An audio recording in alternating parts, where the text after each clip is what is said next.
galera, beleza? Aqui é o Gustavo, espero que todos estejam bem. Vamos dar sequência à leitura da primeira carta do apóstolo Pedro, aqui na Bíblia de Estudo Joyce Meyer, versão NVI.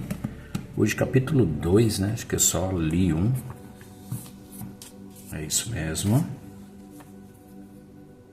Então, capítulo 2, até aqui, tem uma aplicação para a vida.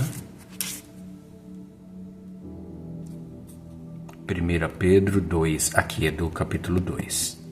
Tudo depende da sua atitude. Então vamos lá. Capítulo 2. Portanto, livrem-se de toda maldade, de todo engano, hipocrisia, inveja e toda espécie de maledicência. Como crianças recém-nascidas, desejem de todo o coração o leite espiritual puro, para que, por meio dele, cresçam para a salvação, agora que provaram que o Senhor é bom. A pedra viva e o povo escolhido. À medida que se aproxima dele, a pedra viva, rejeitada pelos homens, mas escolhida por Deus e preciosa para ele, vocês também estão sendo utilizados como pedras vivas na edificação de uma casa espiritual, para serem sacerdócio santo, oferecendo sacrifícios espirituais aceitáveis a Deus, por meio de Jesus Cristo. Pois assim é dito nas Escrituras: Eis que ponho em Sião uma pedra angular, escolhida e preciosa, e aquele que nela confia jamais será envergonhado. Portanto, para vocês, os que creem, esta pedra é preciosa, mas, para os que não creem, a pedra que os construtores rejeitaram tornou-se a pedra angular. E pedra de tropeço e rocha que faz cair.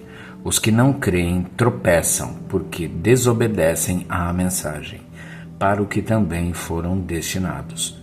Vocês, porém, são geração eleita, sacerdócio real, nação santa, povo exclusivo de Deus, para anunciar as grandezas daquele que os chamou das trevas para a sua maravilhosa luz. Antes vocês nem sequer eram povo, mas agora são povo de Deus. Não haviam recebido misericórdia, mas agora a receberam. Deveres sociais dos cristãos. Amados, insisto em que, como estrangeiros e peregrinos no mundo, vocês se abstenham dos desejos carnais que guerreiam contra a alma. Vivam entre os pagãos de maneira exemplar para que, mesmo que eles os acusem de praticarem o mal, observem as boas obras que vocês praticam e glorifiquem a Deus no dia da sua intervenção. Por causa do Senhor, sujeitem-se a toda autoridade constituída entre os homens, seja o rei como autoridade suprema, seja aos governantes como por ele enviados para punir os que praticam o mal e honrar os que praticam o bem. Pois é da vontade de Deus que, praticando o bem, vocês silenciem a ignorância dos insensatos. Vivam como pessoas livres, mas não usem a liberdade como desculpa para fazer o mal. Vivam como servos de Deus. Tratem a todos com o devido respeito. Amem os irmãos, temam a Deus e honrem o Rei.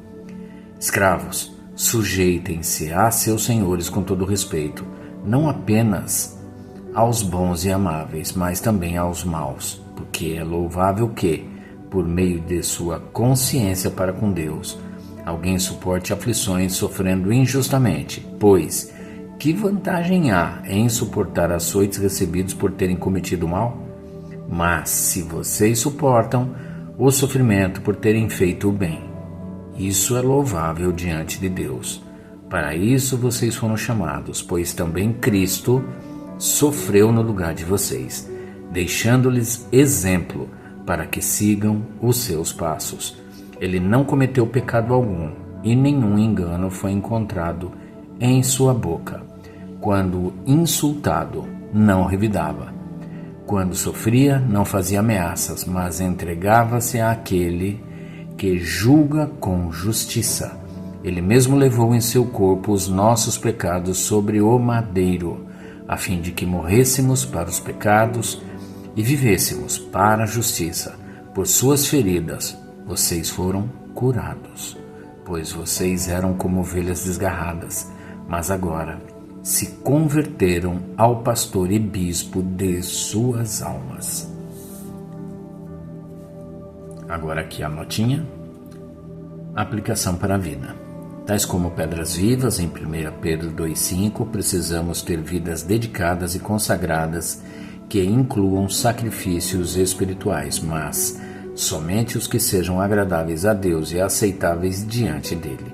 Os únicos sacrifícios que se encaixam nesse padrão são os que são feitos a partir de motivações corretas, como o desejo de expressar o nosso amor por ele ou o desejo de honrá-lo e agradecer-lhe pelo que tem feito por nós. Agora aqui o quadro. Tudo depende da sua atitude. O sofrimento é uma das coisas mais difíceis de se entender na vida e no cristianismo. Sabemos que Deus é bom, que Ele vê tudo e que é o Todo-Poderoso, mas por que permite que soframos, principalmente de modo injusto? Esta pergunta tem sido feita por milhões de pessoas ao longo das eras. Por que Deus? Por quê? Deus não tem prazer no nosso sofrimento, mas Ele fica honrado e satisfeito quando suportamos o sofrimento com uma atitude positiva. Ver 1 Pedro 2, 19 e 20.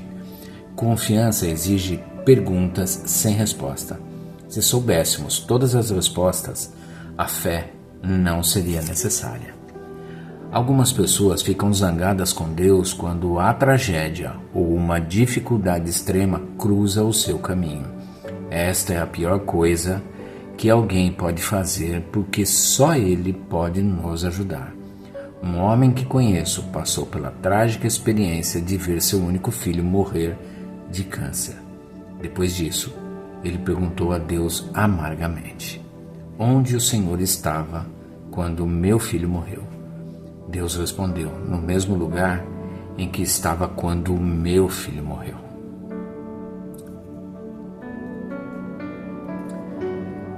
Deus entregou o seu filho único e permitiu que ele passasse por um sofrimento indizível, sem o merecer, e fez isso por nós. Há momentos em que passamos por coisas que Deus pretende usar para o nosso bem e para o bem dos outros mais tarde. Durante minha infância, sofri abuso por muitos anos.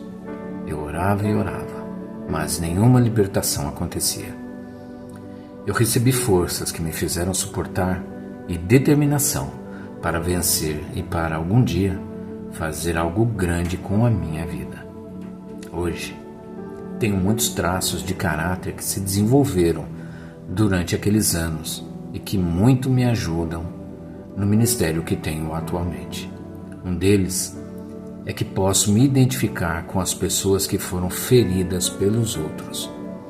Posso ensinar por experiência própria o quanto é importante perdoar nossos inimigos e ajudar as pessoas a tomarem conhecimento de como fazê-lo. O sofrimento pode nos tornar amargos ou pode nos tornar melhores. A decisão é nossa. O verdadeiro teste da fé é o modo como nos comportamos durante as provações e tribulações, principalmente aquelas que sentimos que são totalmente injustas. Pedro disse que um fogo viria testar a qualidade da nossa fé e que não devíamos ficar surpresos. Ver 1 Pedro 4, 12 e 13. Em vez de se preocupar com o motivo pelo qual você está sofrendo, apenas tome a decisão de passar por isso com uma atitude positiva e você verá Deus agindo para que todas as coisas cooperem para o bem. Ver Romanos 8, 28. E é isso, gente. Terminamos a leitura aqui do capítulo 2. Amanhã a gente volta para a sequência aqui. Espero que todos tenham uma excelente noite e que Deus abençoe a vida de cada um de vocês.